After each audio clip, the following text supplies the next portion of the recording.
Almarhum Kiai Haji Zainuddin MZ. Tentunya banyak sekali ilmu, hikmah, dan manfaat yang bisa kita jadikan pelajaran dalam kehidupan kita sehari-hari. Berikut ini mari kita simak bersama isi tausiah dari guru kita, Almarhum Kiai Haji Zainuddin MZ. Selamat mendengarkan. Kita lihat sajalah para petinggi kita sekarang bagaimana menyikapi hukum. Orang takut teriak maling sapi karena DE maling wedus. Tidak berani teriak ada maling sapi karena dia maling kambing. Yang lain maling ayam, dikumpulin ternyata maling semua.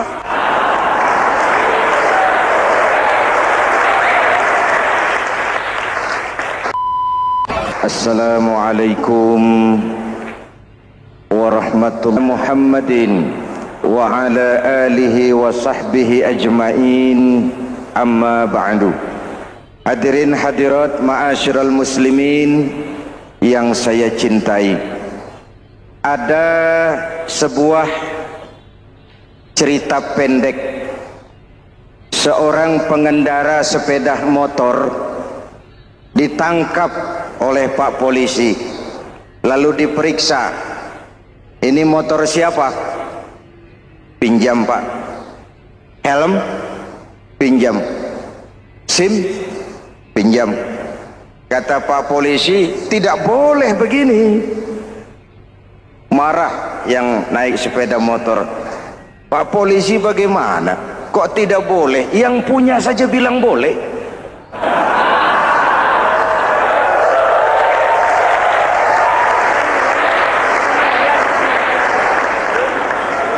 Cerita ini memberikan gambaran bagaimana masyarakat kita sekarang cenderung memboleh-bolehkan diri sendiri, melahirkan permissive society.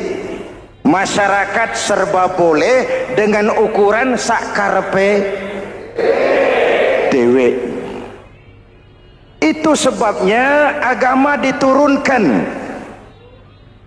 Dalam contoh yang indah, Rasul memberikan gambaran bahwa Islam ini bagaikan sebuah bangunan yang komponen pokoknya 5. Bunyal Islamu ala khamsin.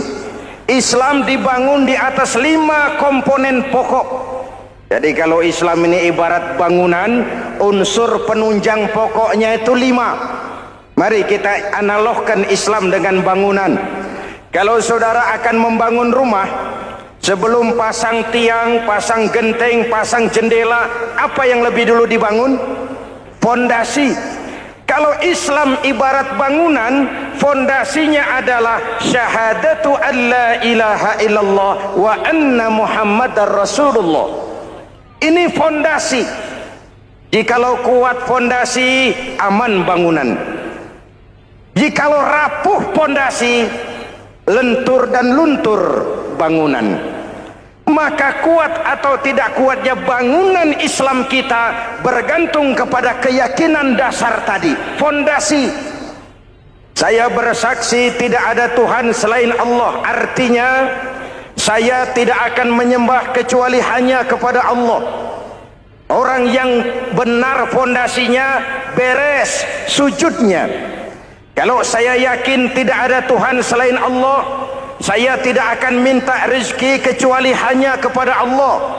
Orang yang benar fondasinya, giat bekerjanya, jauh dari tipu menipu, jauh dari renten, jauh dari riba, jauh dari korupsi, jauh dari judi. Keyakinan memberikan warna terhadap bentuk kepribadian. Kalau saya yakin tidak ada Tuhan selain Allah, saya tidak akan pernah takut kecuali hanya kepada Allah. Saya tidak akan melarikan persoalan kecuali hanya kepada Allah. Saya tidak akan menggantungkan hidup kecuali hanya kepada Allah.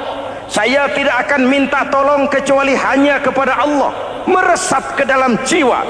Untuk keyakinan seperti ini, orang-orang tua kita dahulu berlinang air mata, bersimbah darah, bahkan berkorban nyawa, melaksanakan hijrah untuk mempertahankan keyakinan. Ini intan paling mahal dan ini mutiara paling berharga. Zaman boleh berubah, tapi pondasi tidak boleh goyah. Masa boleh berganti, tapi pondasi jangan sampai mati. Karena iman kita hidup, untuk iman kita berjuang, dan dalam iman kita ingin kembali menghadap Allah Subhanahu. Masih ingat cerita tentang Bilal? Masih?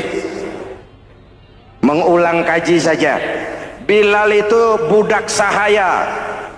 Ketika masuk Islam, dipanggil oleh majikannya. Bilal, iya bos. Saya dengar kamu masuk Islam ya? Iya bos. Kok berani-beraninya kamu masuk Islam? Memangnya kamu budak siapa Bilal? Iya budak bos. Bos. Kamu kerja sama siapa? Sama bos. Bos. Yang gaji kamu siapa? Ya bos. Nah, kamu kan ngerti Bilal, kamu budak saya, kamu kerja dengan saya, yang gaji kamu saya, yang beri makan saya. Kenapa? Kok beraninya masuk Islam padahal kamu belum saya kasih izin?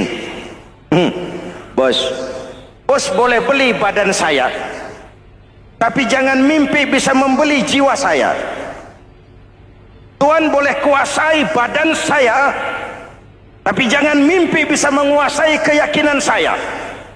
Saya memang benar Tuhan yang gaji, tapi kan saya digaji, saya kerja. Kerja itu kewajiban saya, gaji itu hak saya. Soal keyakinan, jangan ikut campur bos. Kurang ajar kamu Bilal. Biarin. Bilal, begini saja. Kalau kau mau meninggalkan keyakinanmu, meninggalkan Allah Tuhanmu, kau akan kami merdekakan. Tapi kalau kau tetap dalam keyakinanmu, kamu akan saya siksa sampai mati. Bagaimana? Jangan mimpi bos. Lebih baik mati berkalang tanah daripada hidup bercermin bangkai. Biar saya gugur membela keyakinan daripada hidup jadi penjilat menjual akidah. Itu prinsip.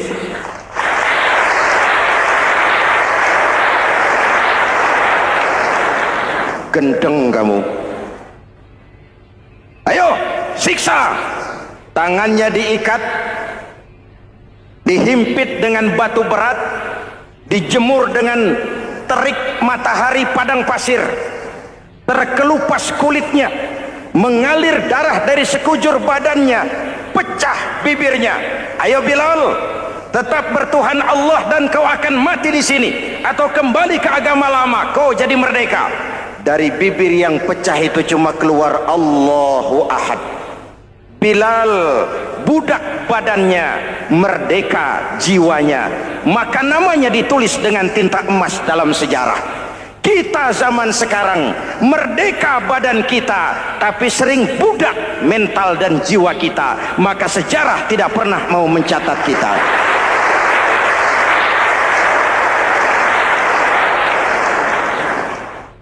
Masyarul muslimin yang saya cintai, fondasi sudah.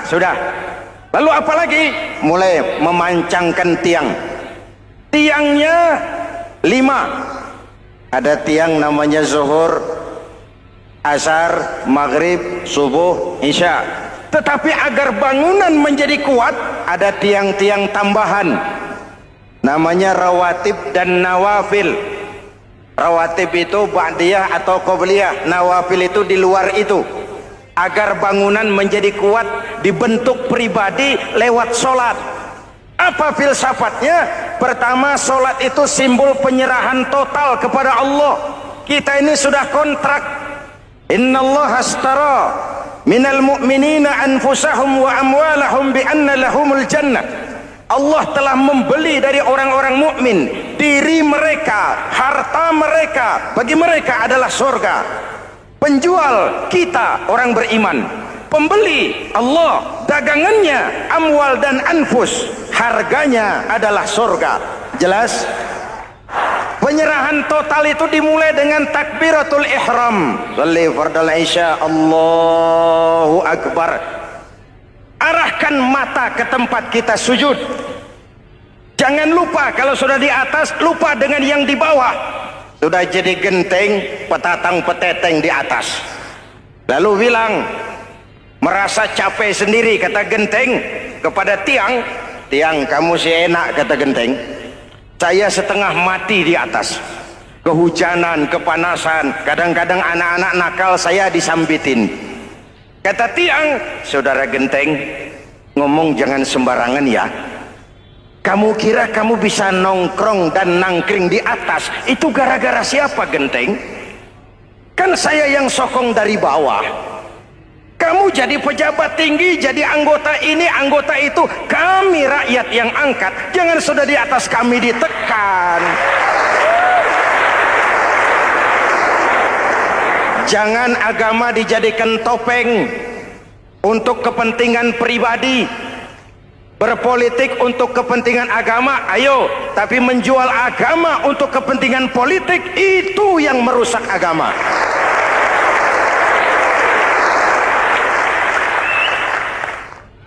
Ini kan kita lagi prihatin sedang meluncur kasus Bulog Gate 2. Innalillahi wa inna ilaihi raji'un.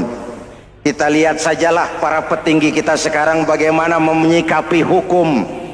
Sebab saya dengar ada bargaining, orang takut teriak maling sapi karena DE maling wedus. Tidak berani teriak ada maling sapi karena dia maling kambing. Yang lain maling ayam, dikumpulin ternyata maling semua.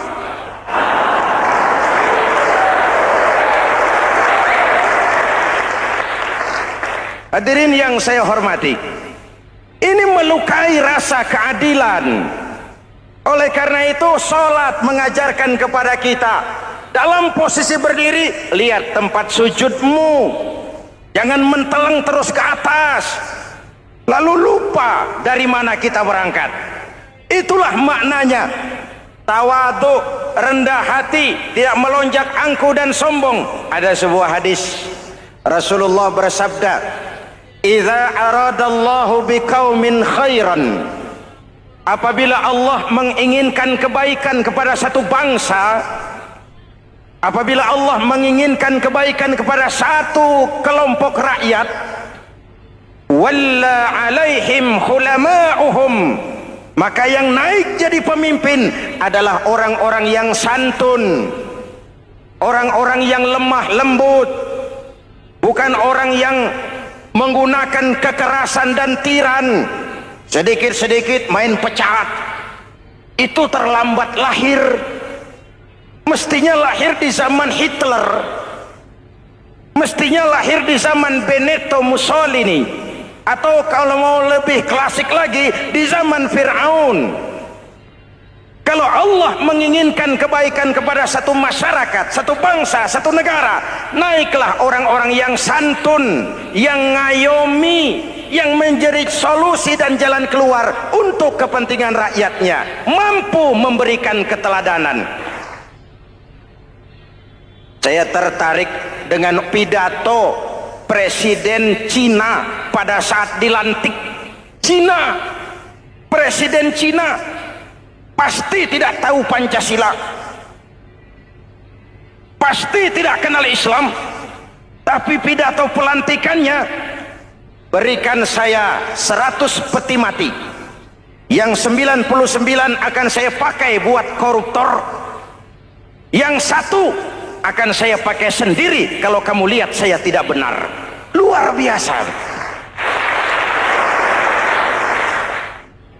Yang diperlukan sekarang ini keteladanan, hulama'uhum, sikap ngayomi, mencari jalan keluar, bukan memamerkan kekuasaan, memamerkan kekuatan, arogansi, menghormati perbedaan.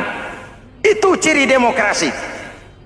Lalu waqadha bainahum ulama'uhum, yang memutuskan hukum adalah pakarnya, ulamanya.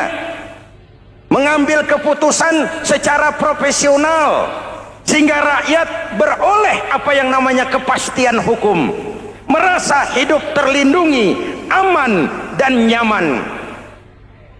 Lalu yang ketiga, wa ja'alal mala fi askhiyaihim, peredaran harta, pergerakan ekonomi berada di tangan orang-orang yang pemurah, yang tidak mau kaya sendiri, tidak mau senyum di atas penderitaan orang lain, menari di atas bangkai saudaranya.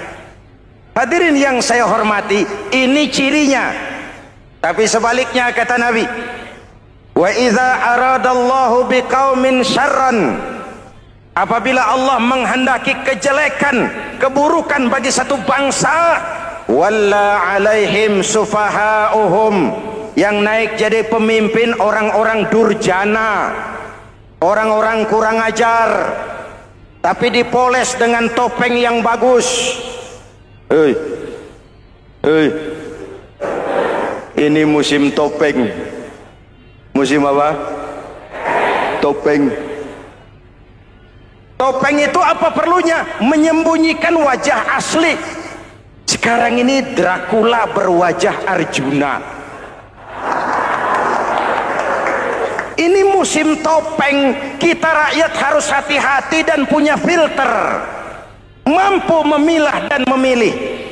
Walla alaihim sufahauhum wa qada bainahum juhaluhum, yang memutuskan hukum, yang mengambil keputusan orang-orang bodoh. Wa ja'alal mala fi bukhalaihim, peredaran harta, peredaran ekonomi jatuh di tangan orang-orang yang bakhil, yang tidak punya konsep menciptakan kemakmuran yang merata bagi seluruh rakyat Indonesia.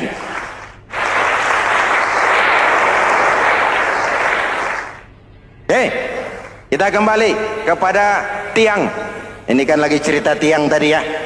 Kalau sedang berdiri, lihat tempat sujud, jangan menteleng terus ke atas.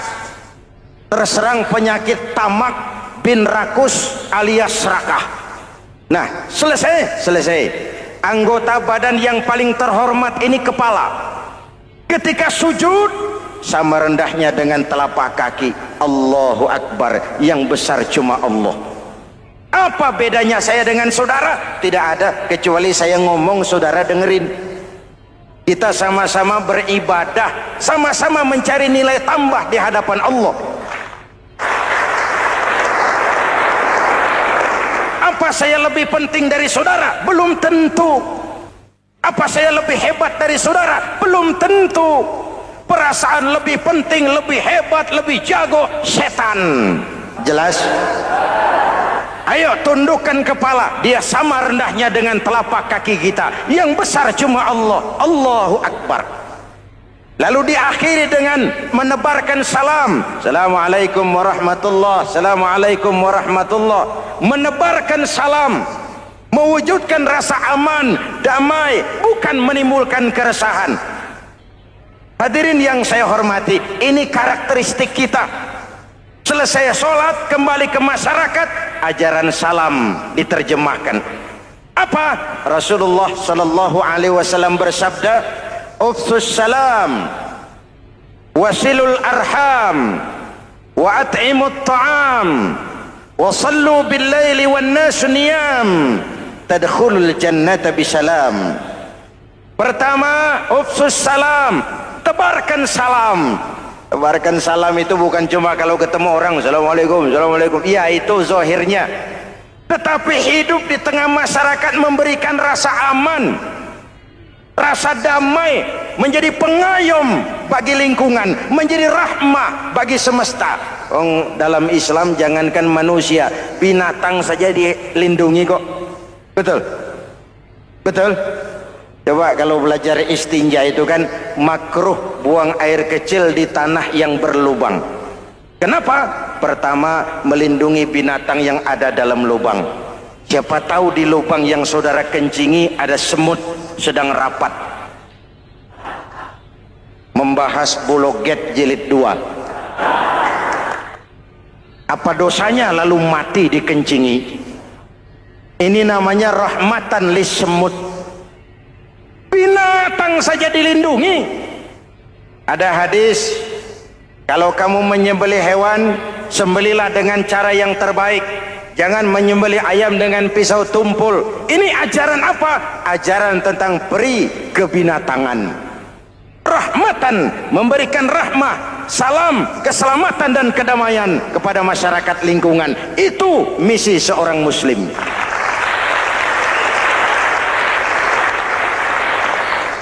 Hadirin hadirat ma'asyiral muslimin yang saya cintai, saya kembali kepada pesan Nabi tadi itu.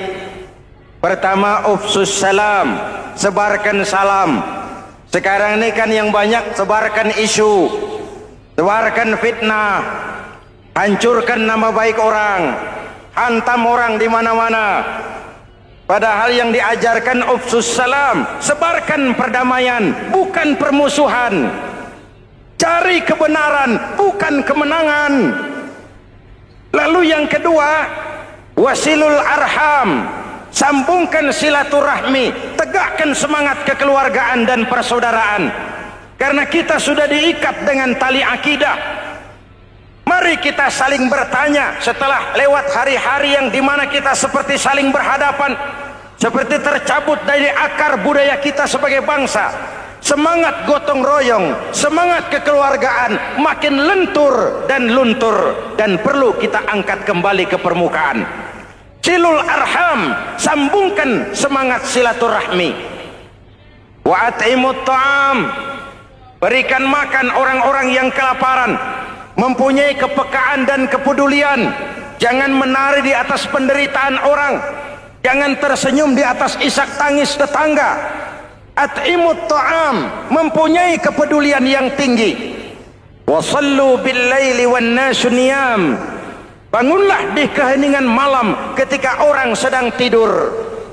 Istilah saya, kalau mau telepon Allah, jangan lupa nomor teleponnya, 44342, jumlahnya 17.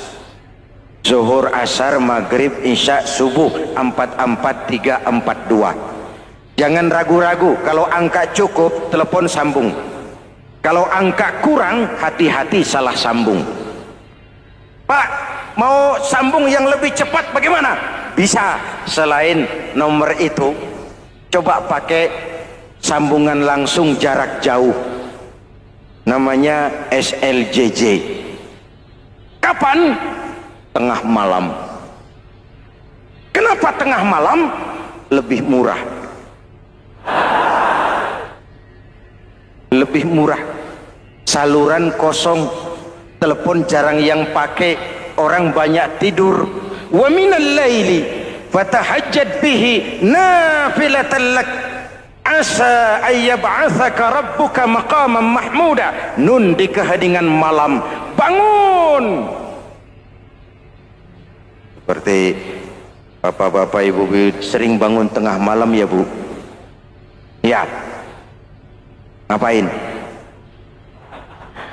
Kalau bangun tengah malamnya sih saya percaya, cuma urusannya apa?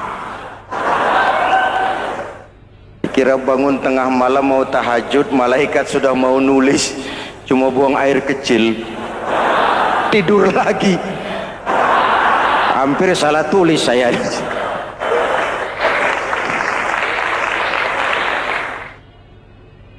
Baik, fondasi sudah Pak, tiang siap, lalu apa lagi? Nah, rumah itu supaya ada batas perlu pagar, dinding, tembok. Yang jadi batas, dinding, tembok, puasa. Asyamu junnatun, puasa adalah dinding, benteng yang menyelamatkan manusia jangan sampai menyentuh wilayah lain. Ada batas-batas dan norma yang diindahkan. Selesai tembok, dinding, selesai pagar, selesai. Lah rumah itu supaya bersih kan harus ada kamar mandi, jendela, pintu yang fungsinya membersihkan zakat. Kalau dia zakatul mal, dia bersihkan harta kita. Kalau dia zakatul fitrah, dia bersihkan jiwa kita. Kalau dia zakatul tijarah, dia bersihkan bisnis kita. Kalau dia zakatul ma'adin, dia bersihkan barang tambang kita. Karena itu dalam kitab-kitab fikih dikatakan zakat itu adalah harta yang tu'khazu min aghniyaihim wa turaddu ila fuqaraihim. Kiai Haji Zainuddin Hamidi atau dikenal sebagai Kiai Haji Zainuddin MZ. Beliau lahir pada tanggal 2 Maret 1952. Kiai Haji Zainuddin MZ adalah seorang pemuka agama Islam di Indonesia yang populer melalui ceramahnya di radio dan televisi. Julukannya adalah Dai Berjuta Umat karena dakwahnya yang dapat menyentuh seluruh lapisan masyarakat. Dan ia pernah menjabat sebagai Ketua Umum Partai Bintang Reformasi, kemudian digantikan oleh Bursah Zarnubi. Kiai Haji Zainuddin MZ merupakan anak tunggal buah cinta pasangan Turmudzi dan Zainabun dari keluarga Betawi asli. Ayahnya yang pensiunan pegawai PLN adalah seorang yang taat beragama, sementara ibunya seorang ibu rumah tangga. Sejak umur 2 tahun, Kiai Haji Zainuddin MZ sudah ditinggal sang ayah. Untuk memenuhi kebutuhan hidupnya, sejak kecil Kiai Haji Zainuddin MZ sering membantu sang ibu untuk berjualan nasi uduk. Selama 6 tahun Kiai Haji Zainuddin MZ mengenyam pendidikan di bawah asuhan Kiai Haji Idam Chalid, ulama karismatik asal Kalimantan, sekaligus politisi ulung yang pernah menjabat sebagai Ketua MPR dan Ketua DPR pada periode 1971 sampai 1977. Kiai Haji Zainuddin MZ ini semakin dikenal masyarakat ketika ceramahnya mulai memasuki dunia rekaman. Kasetnya beredar bukan saja di seluruh pelosok Nusantara, tetapi juga ke beberapa negara Asia. Kiai Haji Zainuddin MZ pernah diangkat menjadi anggota Majelis Permusyawaratan Rakyat Republik Indonesia periode 1997 sampai 1999. Beliau pernah mengisi di suatu acara TV, seperti acara Tabligh Akbar Ramadan, Indosiar mulai dari tahun 2000 sampai tahun 2001. Acara TV pengantar sahur dan berbuka puasa, Indosiar, dari tahun 1999 sampai 2002. Dakwah puasa acara TV SCTV dari tahun 1991 sampai 2001. Kiai Haji Zainuddin MZ meninggal dunia pada 5 Juli 2011 dalam perjalanan menuju Rumah Sakit Pusat Pertamina karena serangan jantung dan gula darah. Ia meninggal setelah sarapan bersama keluarga di rumahnya Gandaria 1, Kebayoran Baru, Jakarta Selatan. Itulah biografi singkat dari beliau. Mari kita kirimkan Al-Fatihah untuk beliau, Kiai Haji Zainuddin MZ. Jikalau kuat fondasi, aman bangunan. Jikalau rapuh fondasi, lentur dan luntur bangunan. Maka kuat atau tidak kuatnya bangunan Islam kita bergantung kepada keyakinan dasar tadi, fondasi. Saya bersaksi tidak ada Tuhan selain Allah, artinya saya tidak akan menyembah kecuali hanya kepada Allah. Orang yang benar fondasinya beres sujudnya. Kalau saya yakin tidak ada Tuhan selain Allah, saya tidak akan minta rezeki kecuali hanya kepada Allah. Orang yang benar fondasinya, giat bekerjanya, jauh dari tipu menipu, jauh dari renten, jauh dari riba, jauh dari korupsi, jauh dari judi. Keyakinan memberikan warna terhadap bentuk kepribadian. Kalau saya yakin tidak ada Tuhan selain Allah, saya tidak akan pernah takut kecuali hanya kepada Allah. Saya tidak akan melarikan persoalan kecuali hanya kepada Allah. Saya tidak akan menggantungkan hidup kecuali hanya kepada Allah. Saya tidak akan minta tolong kecuali hanya kepada Allah. Meresap ke dalam jiwa. Untuk keyakinan seperti ini, orang-orang tua kita dahulu berlinang air mata, bersimbah darah, bahkan berkorban nyawa, melaksanakan hijrah untuk mempertahankan keyakinan. Ini intan paling mahal dan ini mutiara paling berharga. Zaman boleh berubah, tapi pondasi tidak boleh goyah. Masa boleh berganti, tapi pondasi jangan sampai mati. Karena iman kita hidup, untuk iman kita berjuang, dan dalam iman kita ingin kembali menghadap Allah Subhanahu. Masih ingat cerita tentang Bilal? Masih? Mengulang kaji saja. Bilal itu budak sahaya. Ketika masuk Islam, dipanggil oleh majikannya. Bilal, iya bos. Saya dengar kamu masuk Islam ya? Iya bos. Kok berani-beraninya kamu masuk Islam? Memangnya kamu budak siapa Bilal? Ya budak bos. Bos. Kamu kerja sama siapa? Sama bos. Bos. Yang gaji kamu siapa?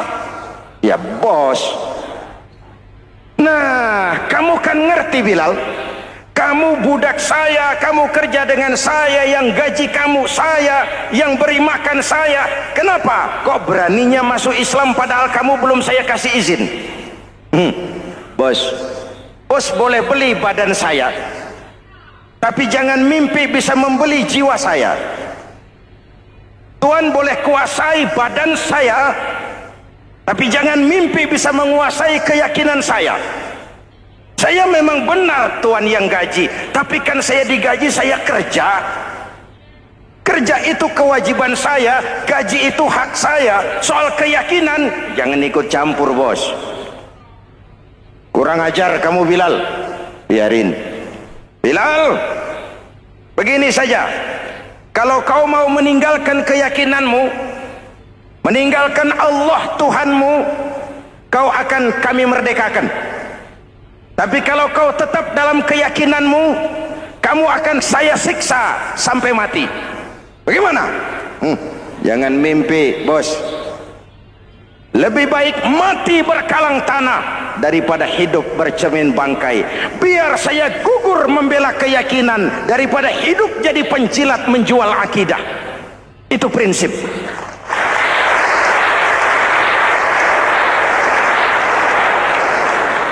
Gendeng kamu. Ayo siksa. Tangannya diikat, dihimpit dengan batu berat, dijemur dengan terik matahari padang pasir, terkelupas kulitnya, mengalir darah dari sekujur badannya, pecah bibirnya. Ayo Bilal, tetap bertuhan Allah dan kau akan mati di sini, atau kembali ke agama lama, kau jadi merdeka. Dari bibir yang pecah itu cuma keluar Allahu Ahad. Bilal budak badannya, merdeka jiwanya, maka namanya ditulis dengan tinta emas dalam sejarah. Kita zaman sekarang merdeka badan kita, tapi sering budak mental dan jiwa kita, maka sejarah tidak pernah mau mencatat kita.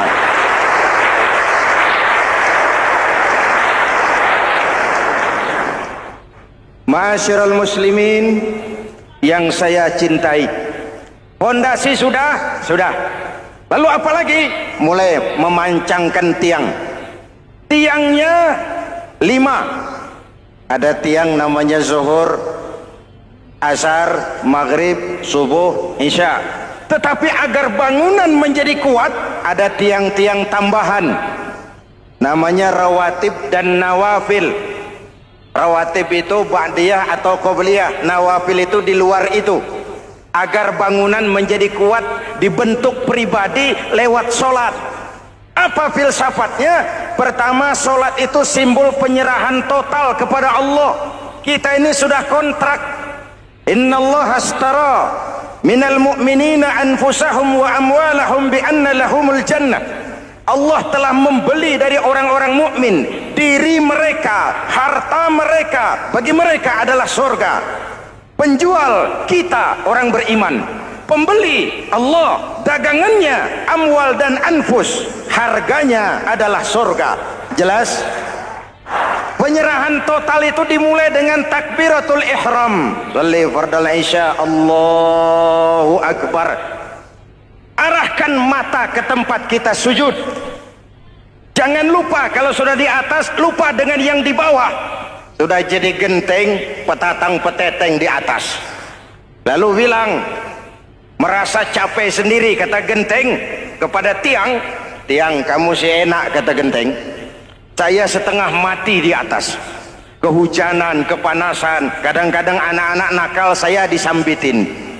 Kata tiang, saudara genteng, ngomong jangan sembarangan ya. Kamu kira kamu bisa nongkrong dan nangkring di atas, itu gara-gara siapa, Genteng?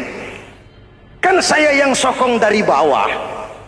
Kamu jadi pejabat tinggi, jadi anggota ini, anggota itu, kami rakyat yang angkat. Jangan sudah di atas kami ditekan.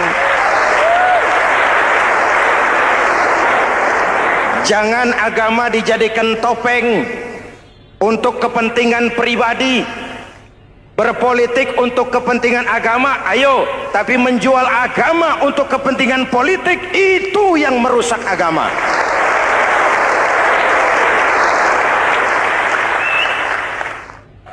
Ini kan kita lagi prihatin sedang meluncur kasus Bulog Gate 2. Innalillahi wa inna ilaihi raji'un. Kita lihat sajalah para petinggi kita sekarang bagaimana menyikapi hukum. Sebab saya dengar ada bargaining, orang takut teriak maling sapi karena DE maling wedus.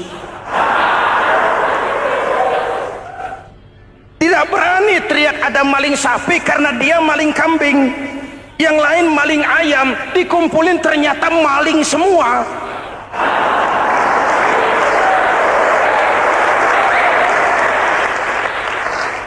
Hadirin yang saya hormati, ini melukai rasa keadilan. Oleh karena itu, sholat mengajarkan kepada kita, dalam posisi berdiri, lihat tempat sujudmu. Jangan menteleng terus ke atas, lalu lupa dari mana kita berangkat. Itulah maknanya tawadhu, rendah hati, tidak melonjak angku dan sombong. Ada sebuah hadis, Rasulullah bersabda, "Idza aradallahu biqaumin khairan." Apabila Allah menginginkan kebaikan kepada satu bangsa, apabila Allah menginginkan kebaikan kepada satu kelompok rakyat, walla alaihim khulama'uhum, maka yang naik jadi pemimpin adalah orang-orang yang santun, orang-orang yang lemah lembut, bukan orang yang menggunakan kekerasan dan tiran, sedikit-sedikit main pecat. Itu terlambat lahir. Mestinya lahir di zaman Hitler, mestinya lahir di zaman Benito Mussolini, atau kalau mau lebih klasik lagi, di zaman Fir'aun. Kalau Allah menginginkan kebaikan kepada satu masyarakat, satu bangsa, satu negara, naiklah orang-orang yang santun, yang ngayomi, yang menjadi solusi dan jalan keluar untuk kepentingan rakyatnya, mampu memberikan keteladanan. Saya tertarik dengan pidato Presiden Cina pada saat dilantik. Cina, Presiden Cina pasti tidak tahu Pancasila, pasti tidak kenal Islam, tapi pidato pelantikannya, berikan saya 100 peti mati, yang 99 akan saya pakai buat koruptor, yang satu akan saya pakai sendiri kalau kamu lihat saya tidak benar. Luar biasa. Yang diperlukan sekarang ini keteladanan, khulama'uhum, sikap ngayomi, mencari jalan keluar, bukan memamerkan kekuasaan, memamerkan kekuatan, arogansi, menghormati perbedaan. Itu ciri demokrasi. Lalu wa qada bainahum ulama'uhum, yang memutuskan hukum adalah pakarnya, ulamanya, mengambil keputusan secara profesional sehingga rakyat beroleh apa yang namanya kepastian hukum, merasa hidup terlindungi, aman dan nyaman. Lalu yang ketiga, wa ja'alal mala fi askhiyaihim, peredaran harta, pergerakan ekonomi berada di tangan orang-orang yang pemurah, yang tidak mau kaya sendiri, tidak mau senyum di atas penderitaan orang lain, menari di atas bangkai saudaranya. Hadirin yang saya hormati, ini cirinya. Tapi sebaliknya kata Nabi, wa idza aradallahu biqaumin syarran, apabila Allah menghendaki kejelekan, keburukan bagi satu bangsa, walla alaihim sufahauhum, yang naik jadi pemimpin orang-orang durjana, orang-orang kurang ajar, tapi dipoles dengan topeng yang bagus. Hei, hei, ini musim topeng. Musim apa? Topeng. Topeng itu apa perlunya? Menyembunyikan wajah asli. Sekarang ini Dracula berwajah Arjuna. Ini musim topeng. Kita rakyat harus hati-hati dan punya filter, mampu memilah dan memilih. Walla alaihim sufahauhum wa qada bainahum juhaluhum, yang memutuskan hukum, yang mengambil keputusan orang-orang bodoh. Wa ja'alal mala fi bukhalaihim, peredaran harta, peredaran ekonomi jatuh di tangan orang-orang yang bakhil, yang tidak punya konsep menciptakan kemakmuran yang merata bagi seluruh rakyat Indonesia.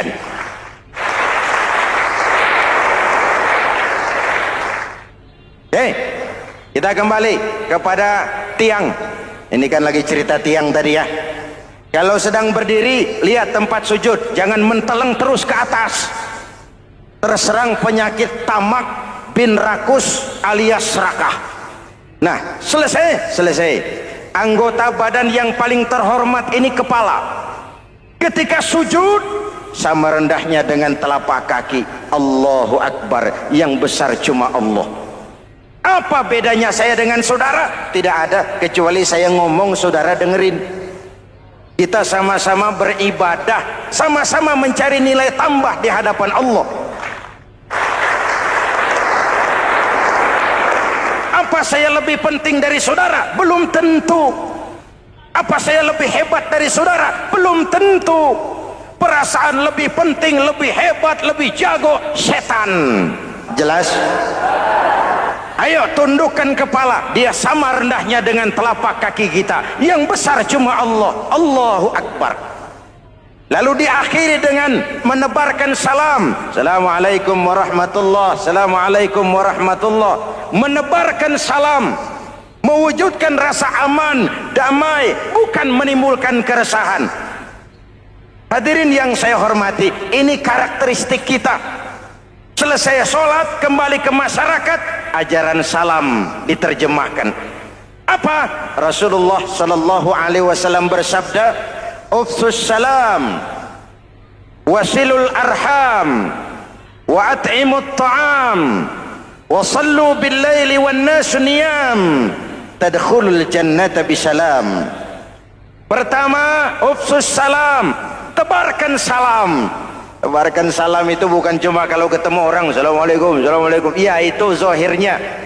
Tetapi hidup di tengah masyarakat memberikan rasa aman, rasa damai, menjadi pengayom bagi lingkungan, menjadi rahmah bagi semesta. Dalam Islam jangankan manusia, binatang saja dilindungi kok. Betul? Betul? Coba kalau belajar istinja itu kan makruh buang air kecil di tanah yang berlubang. Kenapa? Pertama, melindungi binatang yang ada dalam lubang. Siapa tahu di lubang yang saudara kencingi ada semut sedang rapat. Membahas Bologet jilid 2. Apa dosanya lalu mati dikencingi? Ini namanya rahmatan lis semut. Binatang saja dilindungi. Ada hadis, kalau kamu menyembelih hewan, sembelilah dengan cara yang terbaik. Jangan menyembelih ayam dengan pisau tumpul. Ini ajaran apa? Ajaran tentang peri kebinatangan. Rahmatan, memberikan rahmah, salam, keselamatan dan kedamaian kepada masyarakat lingkungan. Itu misi seorang muslim.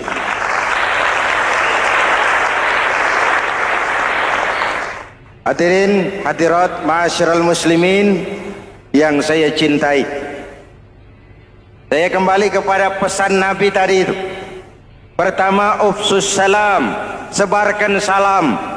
Sekarang ini kan yang banyak sebarkan isu, sebarkan fitnah, hancurkan nama baik orang, hantam orang di mana-mana.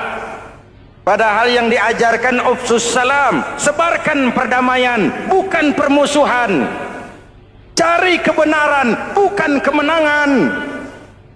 Lalu yang kedua, wasilul arham, sambungkan silaturahmi, tegakkan semangat kekeluargaan dan persaudaraan. Karena kita sudah diikat dengan tali akidah. Mari kita saling bertanya setelah lewat hari-hari yang dimana kita seperti saling berhadapan, seperti tercabut dari akar budaya kita sebagai bangsa. Semangat gotong royong, semangat kekeluargaan makin lentur dan luntur, dan perlu kita angkat kembali ke permukaan. Silul arham, sambungkan semangat silaturahmi. Wa at'imut ta'am, berikan makan orang-orang yang kelaparan, mempunyai kepekaan dan kepedulian. Jangan menari di atas penderitaan orang, jangan tersenyum di atas isak tangis tetangga. At'imut ta'am, mempunyai kepedulian yang tinggi. Wa sallu bil laili wan nasu niyam, bangunlah di keheningan malam ketika orang sedang tidur.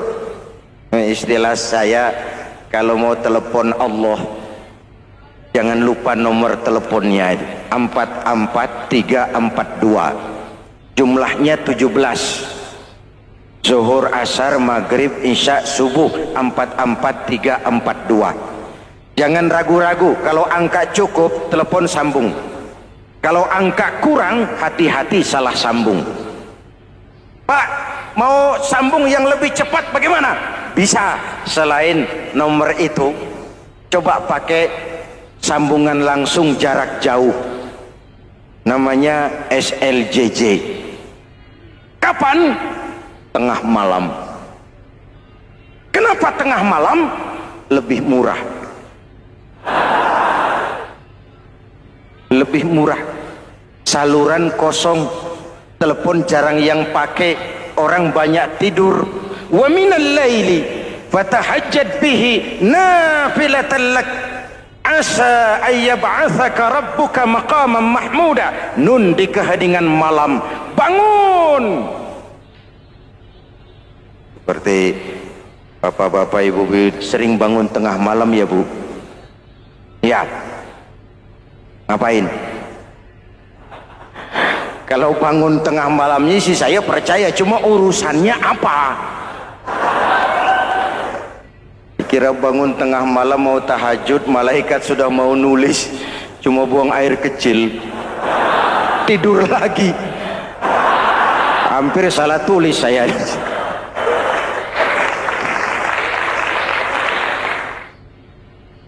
Baik, fondasi sudah Pak, tiang siap, lalu apa lagi? Nah, rumah itu supaya ada batas, perlu pagar, dinding, tembok.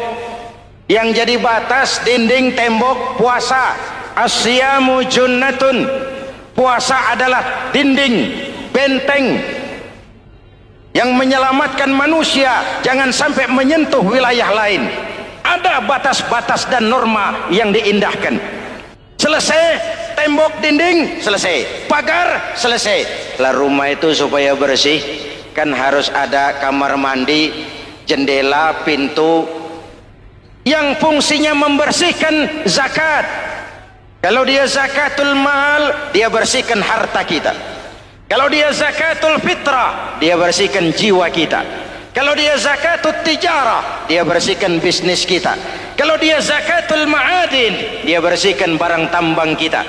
Karena itu dalam kitab-kitab fikih dikatakan zakat itu adalah harta yang tu'khazu min aghniyaihim wa turaddu ila fuqaraihim. Jikalau kuat fondasi, aman bangunan. Jikalau rapuh fondasi, lentur dan luntur bangunan. Maka kuat atau tidak kuatnya bangunan Islam kita bergantung kepada keyakinan dasar tadi, fondasi.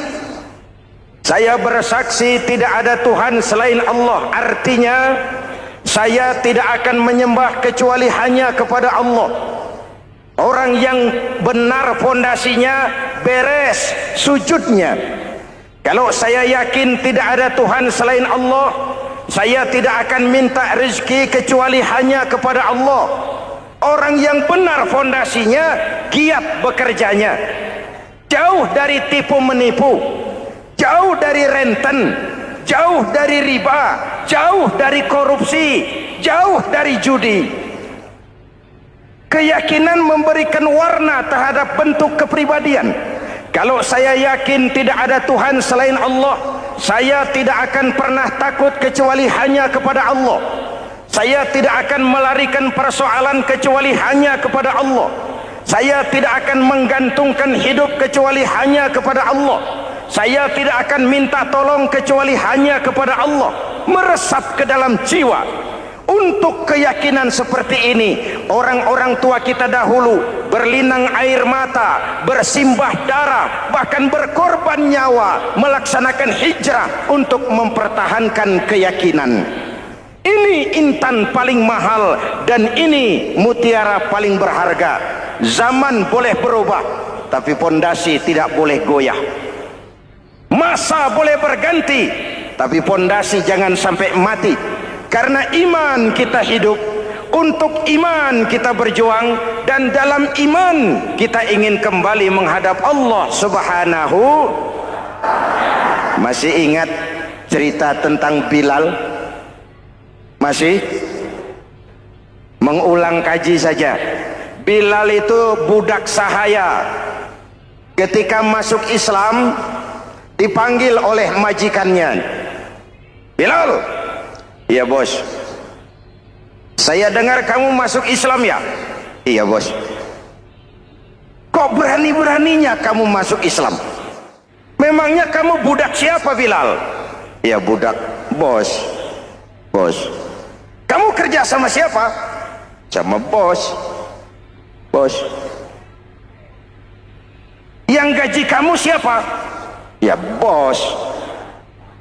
Nah, kamu kan ngerti Bilal, kamu budak saya, kamu kerja dengan saya, yang gaji kamu saya, yang beri makan saya. Kenapa? Kok beraninya masuk Islam padahal kamu belum saya kasih izin? Bos, bos boleh beli badan saya, tapi jangan mimpi bisa membeli jiwa saya. Tuhan boleh kuasai badan saya, tapi jangan mimpi bisa menguasai keyakinan saya. Saya memang benar Tuhan yang gaji, tapi kan saya digaji, saya kerja. Kerja itu kewajiban saya, gaji itu hak saya. Soal keyakinan, jangan ikut campur bos. Kurang ajar kamu Bilal. Biarin. Bilal, begini saja. Kalau kau mau meninggalkan keyakinanmu, meninggalkan Allah Tuhanmu, kau akan kami merdekakan. Tapi kalau kau tetap dalam keyakinanmu, kamu akan saya siksa sampai mati. Bagaimana? Jangan mimpi bos. Lebih baik mati berkalang tanah daripada hidup bercermin bangkai.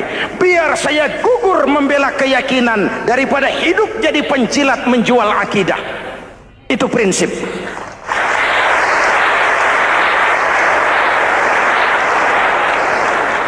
Gendeng kamu. Ayo siksa. Tangannya diikat, dihimpit dengan batu berat, dijemur dengan terik matahari padang pasir, terkelupas kulitnya, mengalir darah dari sekujur badannya, pecah bibirnya. Ayo Bilal, tetap bertuhan Allah dan kau akan mati di sini, atau kembali ke agama lama, kau jadi merdeka. Dari bibir yang pecah itu cuma keluar Allahu Ahad. Subhanallah, sangat luar biasa apa yang sudah dijelaskan oleh guru kita almarhum Kiai Haji Zainuddin MZ. Sahabat beriman yang dimuliakan Allah, tetaplah di channel ini karena kajian ini belum selesai dan masih banyak lagi hal-hal menarik yang akan disampaikan oleh guru kita almarhum Kiai Haji Zainuddin MZ. Maka dari itu tetaplah di sini dan mari kita lanjutkan kembali. Selamat mendengarkan.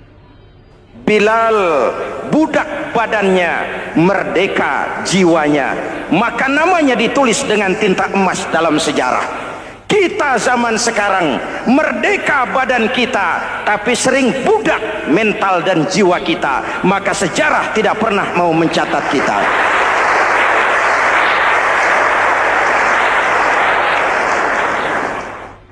Ma'asyiral muslimin yang saya cintai, fondasi sudah. Lalu apa lagi?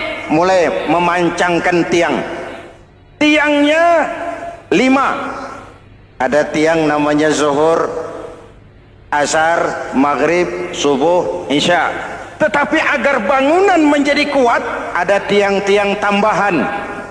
Namanya rawatib dan nawafil. Rawatib itu ba'diyah atau qobliyah, nawafil itu di luar itu. Agar bangunan menjadi kuat, dibentuk pribadi lewat sholat. Apa filsafatnya? Pertama, sholat itu simbol penyerahan total kepada Allah. Kita ini sudah kontrak. Innallaha astara minal mu'minina anfusahum wa amwalahum bi anna lahumul jannah.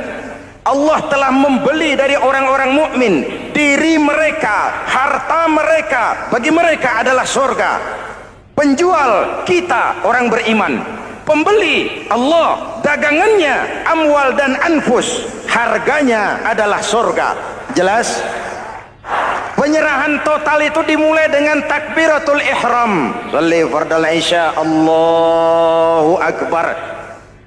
Arahkan mata ke tempat kita sujud. Jangan lupa kalau sudah di atas, lupa dengan yang di bawah.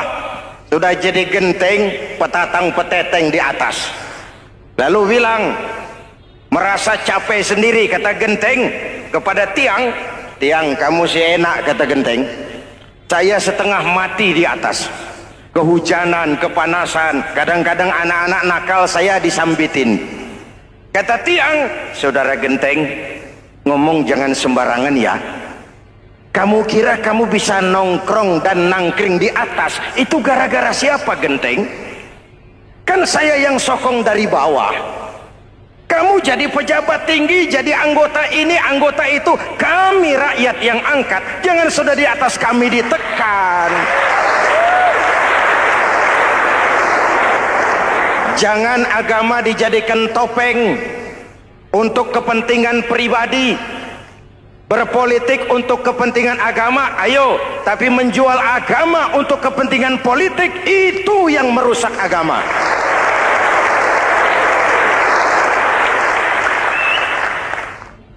Ini kan kita lagi prihatin sedang meluncur kasus Bulog Gate 2. Innalillahi wa inna ilaihi raji'un. Kita lihat sajalah para petinggi kita sekarang bagaimana menyikapi hukum. Sebab saya dengar ada bargaining, orang takut teriak maling sapi karena DE maling wedus.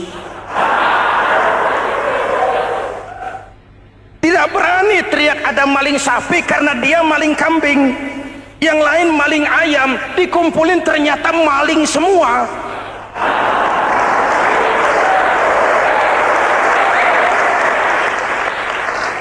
Hadirin yang saya hormati, ini melukai rasa keadilan.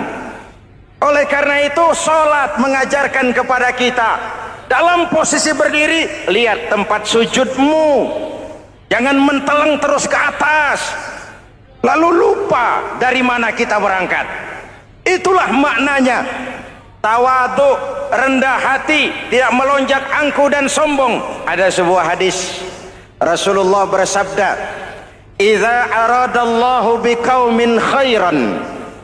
Apabila Allah menginginkan kebaikan kepada satu bangsa, apabila Allah menginginkan kebaikan kepada satu kelompok rakyat, walla alaihim hulama'uhum, maka yang naik jadi pemimpin adalah orang-orang yang santun, orang-orang yang lemah lembut, bukan orang yang menggunakan kekerasan dan tiran.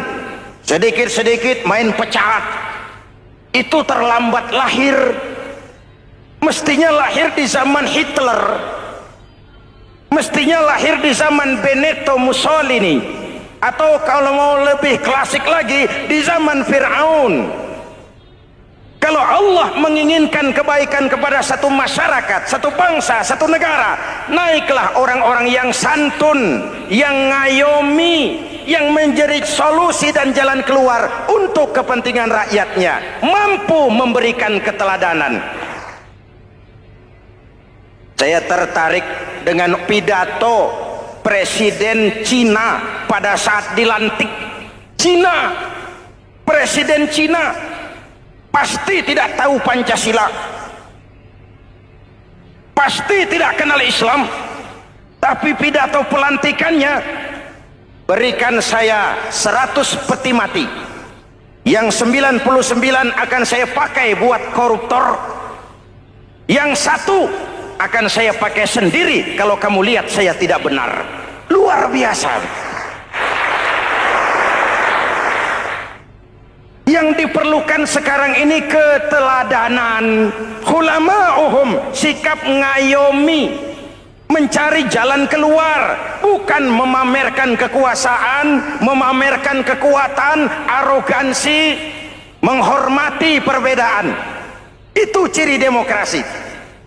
Lalu wa qada bainahum ulama'uhum, yang memutuskan hukum adalah pakarnya, ulamanya, mengambil keputusan secara profesional sehingga rakyat beroleh apa yang namanya kepastian hukum, merasa hidup terlindungi, aman dan nyaman. Lalu yang ketiga,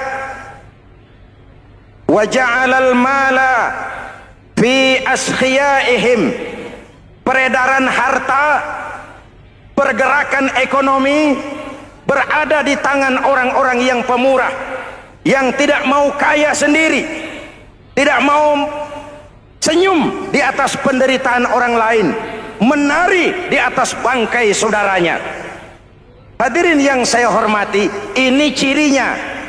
Tapi sebaliknya kata Nabi, wa idza aradallahu biqaumin syarran, apabila Allah menghendaki kejelekan, keburukan bagi satu bangsa, walla alaihim sufaha'uhum, yang naik jadi pemimpin orang-orang durjana, orang-orang kurang ajar, tapi dipoles dengan topeng yang bagus.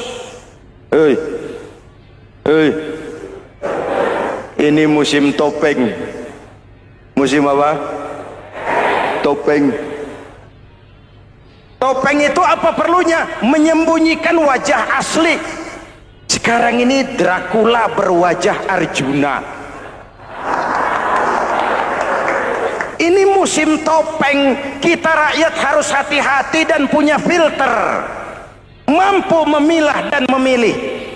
Walla alaihim sufaha'uhum wa qada bainahum juhaluhum, yang memutuskan hukum, yang mengambil keputusan orang-orang bodoh. Wa ja'alal mala fi bukhalaihim, peredaran harta, peredaran ekonomi jatuh di tangan orang-orang yang bakhil, yang tidak punya konsep menciptakan kemakmuran yang merata bagi seluruh rakyat Indonesia.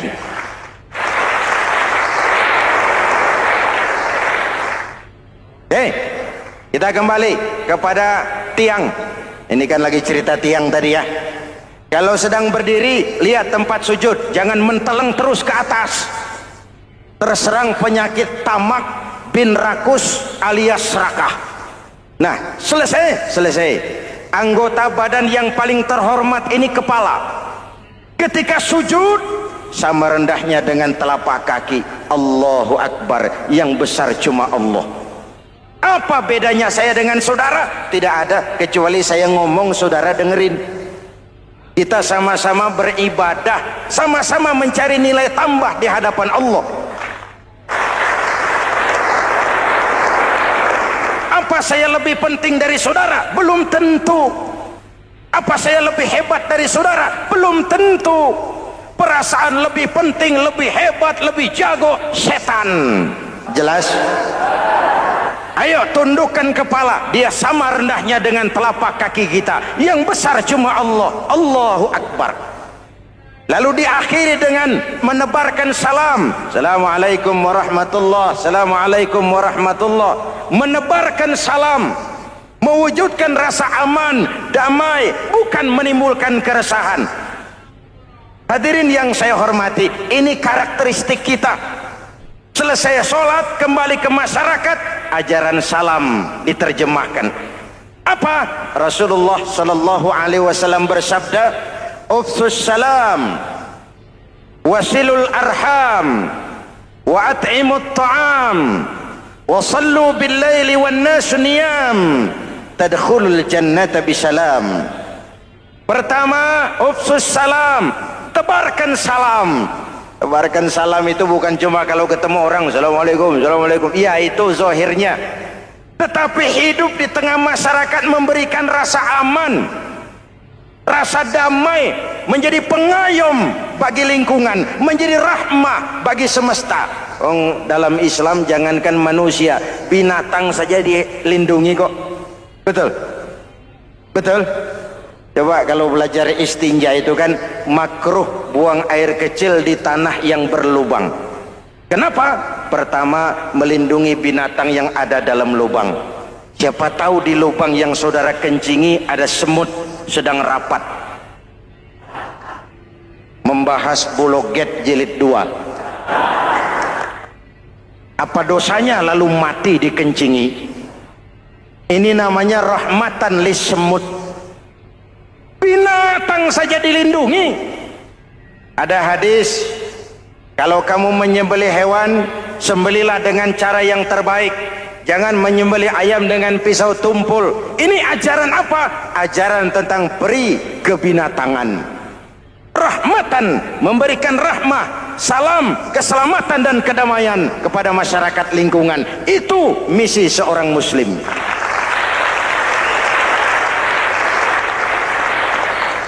Hadirin hadirat ma'asyiral muslimin yang saya cintai, saya kembali kepada pesan Nabi tadi itu.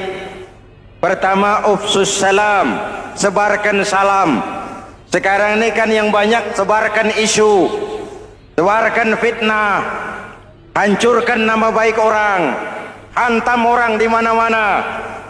Padahal yang diajarkan ufsus salam, sebarkan perdamaian, bukan permusuhan. Cari kebenaran, bukan kemenangan. Lalu yang kedua, wasilul arham, sambungkan silaturahmi, tegakkan semangat kekeluargaan dan persaudaraan. Karena kita sudah diikat dengan tali akidah. Mari kita saling bertanya setelah lewat hari-hari yang dimana kita seperti saling berhadapan, seperti tercabut dari akar budaya kita sebagai bangsa. Semangat gotong royong, semangat kekeluargaan makin lentur dan luntur, dan perlu kita angkat kembali ke permukaan. Silul arham, sambungkan semangat silaturahmi. Wa at'imut ta'am, berikan makan orang-orang yang kelaparan. Mempunyai kepekaan dan kepedulian. Jangan menari di atas penderitaan orang, jangan tersenyum di atas isak tangis tetangga. At'imut ta'am, mempunyai kepedulian yang tinggi. Wa sallu bil laili wan nasu niyam, bangunlah di keheningan malam ketika orang sedang tidur. Istilah saya, kalau mau telepon Allah, jangan lupa nomor teleponnya itu 44342. Jumlahnya 17. Zuhur, asar, maghrib, isya, subuh 44342. Jangan ragu-ragu, kalau angka cukup telepon sambung. Kalau angka kurang, hati-hati salah sambung. Pak, mau sambung yang lebih cepat bagaimana? Bisa, selain nomor itu coba pakai sambungan langsung jarak jauh, namanya SLJJ. Kapan? Tengah malam. Kenapa tengah malam? Lebih murah. Lebih murah. Saluran kosong, telepon jarang yang pakai, orang banyak tidur. Wa minal laili fatahajjad bihi nafilatan lak asa ayyab'atsaka rabbuka maqaman mahmuda. Nun di keheningan malam bangun. Seperti bapak-bapak ibu-ibu sering bangun tengah malam ya Bu? Ya. Ngapain? Kalau bangun tengah malamnya sih saya percaya, cuma urusannya apa? Kira bangun tengah malam mau tahajud, malaikat sudah mau nulis, cuma buang air kecil, tidur lagi. Hampir salah tulis saya.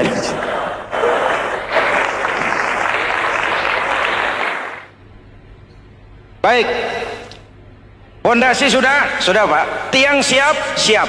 Lalu apa lagi? Nah, rumah itu supaya ada batas, perlu pagar, dinding, tembok. Yang jadi batas, dinding, tembok, puasa. Asyamu junnatun. Puasa adalah dinding, benteng yang menyelamatkan manusia jangan sampai menyentuh wilayah lain. Ada batas-batas dan norma yang diindahkan. Selesai tembok, dinding, selesai pagar, selesai. Lah rumah itu supaya bersih kan harus ada kamar mandi, jendela, pintu yang fungsinya membersihkan zakat. Kalau dia zakatul mal, dia bersihkan harta kita. Kalau dia zakatul fitrah, dia bersihkan jiwa kita.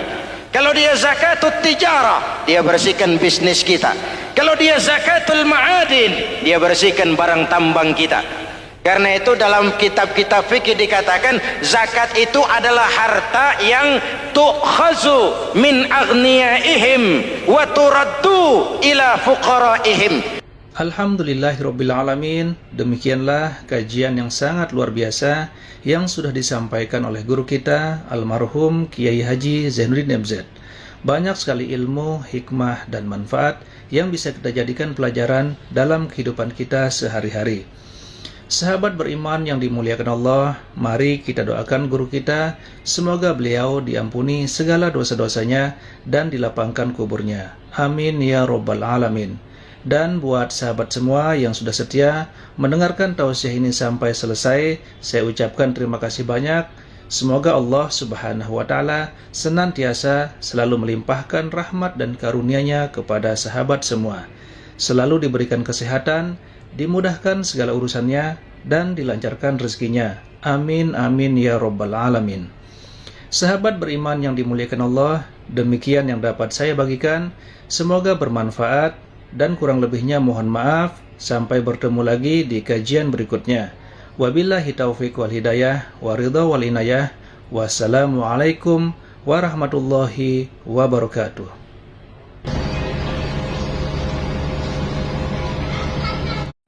Assalamualaikum warahmatullahi wabarakatuh.